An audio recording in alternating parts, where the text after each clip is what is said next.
KTV Originals। Welcome to dear lottery presents colour bar. আমি জুহিতা রয়েছি আপনাদের সঙ্গে। পরিচালক রাহুল মুখোপাধ্যায়কে নিয়ে বিতর্কের জের। আজকেও দিনভর স্তব্ধ ছিল টলিপাড়া। পরিচালকরা তাদের নিজেদের কাজ বন্ধ রেখেছেন, অন্যদিকে সিদ্ধান্তে অনড় রয়েছেন টেকনিশিয়ানরাও। এই মুহূর্তে দাঁড়িয়ে আছি টলিপাড়ার টেকনিশিয়ান স্টুডিওতে। টেকনিশিয়ান স্টুডিও শুধুমাত্র নয়, আজকে সকাল থেকে অর্থাৎ সোমবার সকাল থেকে পরিচালকদের কর্মবিরতিতে কার্যত একদমই স্তব্ধ হয়ে গেছে টলিপাড়া। ঠিক কি কারণে এই বিষয় ঘটেছে আমরা বিগত কয়েকদিন ধরেই দেখতে পাচ্ছি। রাহুল মুখোপাধ্যায়কে নিয়ে ফেডারেশন এবং ডিরেক্টরস গিল্ডের মধ্যে কিন্তু একটা দ্বন্দ্ব তৈরি হয়েছে, একটা চাপানুতর কিন্তু চলছে। ফেডারেশনের পক্ষ থেকে পরিষ্কার জানিয়ে দেওয়া হয়েছে, পরিচালক রাহুল মুখোপাধ্যায় যদি পরিচালক হিসেবে ফ্লোরে আসেন তাহলে কিন্তু তার সাথে টেকনিশিয়ানরা কাজ করবে না। তার বিরুদ্ধে গুপি শুটিং এর অভিযোগ আনা হয়েছে। অর্থাৎ তিনি বাংলাদেশে গিয়ে ফেডারেশনকে না জানিয়ে ফেডারেশনের নিয়ম লঙ্ঘন করে তিনি বাংলাদেশে গিয়ে শুটিং করেছেন এবং এই অপরাধেই কিন্তু তাকে আগামী 3 মাসের জন্য সাসপেন্ড করা হয়েছে। ডিরেক্টরস গিল্ড এই সাসপেনশন তুলে নিয়ে তাদের বিবৃতিতে জানিয়েছে রাহুল মুখোপাধ্যায় যে কাজটি করেছে সেটা অপরাধমূলক কাজ নয়। টেকনিশিয়ান বা ফেডারেশনের সঙ্গে সম্পর্ক এখানে কিছু নেই।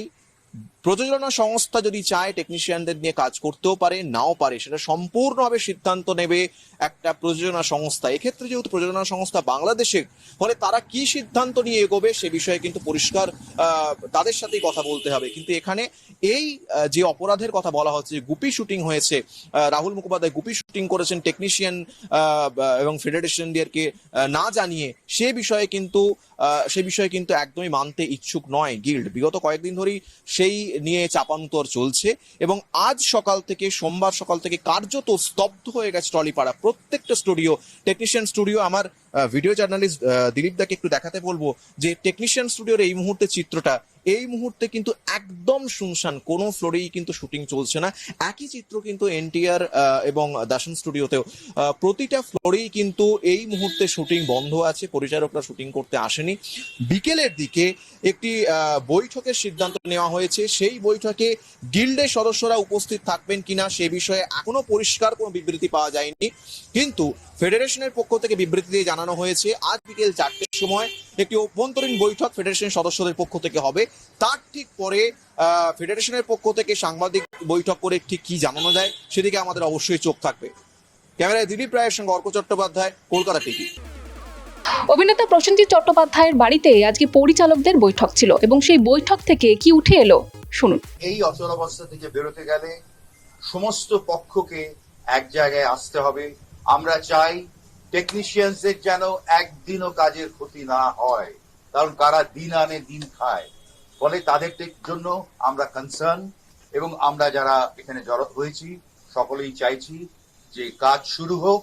কিন্তু কাজ শুরু হওয়ার কতগুলো কন্ডিশন আমাদের আছে, যে দুপক্ষকেই, কোনো এক পক্ষের ডিসিশনে এটা সমাধান হবে না, দুপক্ষকেই ভাবতে হবে।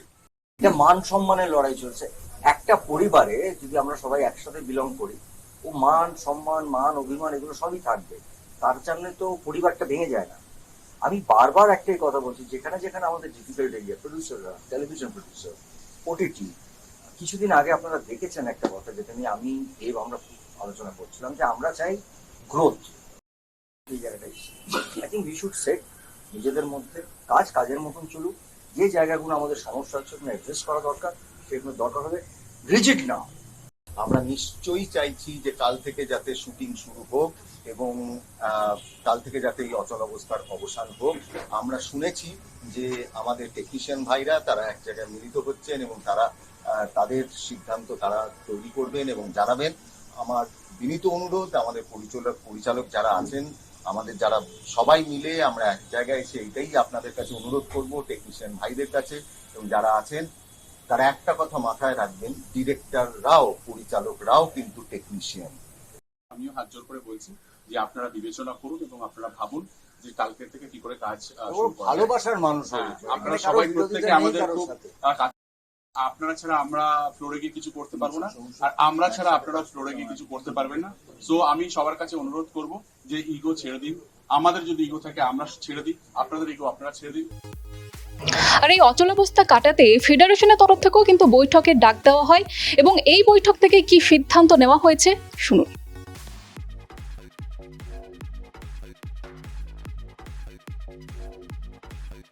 আজকের মতো কালার বার এই পর্যন্তই। দেখা হচ্ছে পরবর্তী এপিসোডে। সঙ্গে থাকুন, দেখতে থাকুন কলকাতা টিভি এবং কলকাতা টিভি অনলাইন।